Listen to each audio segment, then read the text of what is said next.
Kain tayo ng pipino. Ano yun? Parang may aswang.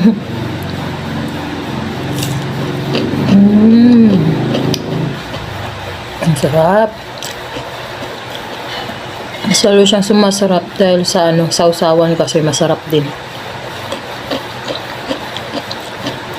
Yung suka ko kasi may kamatis, may luya, may may sili. Tapos, nilagyan ko ng kalamansi.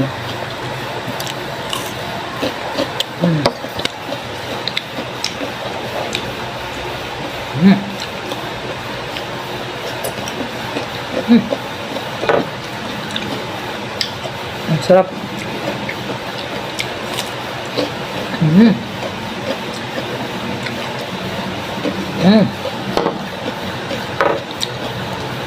The best. Pag nag-diet kayo, ito yung kakainin nyo. Sulit. Pipino lang. Tapos saluyot.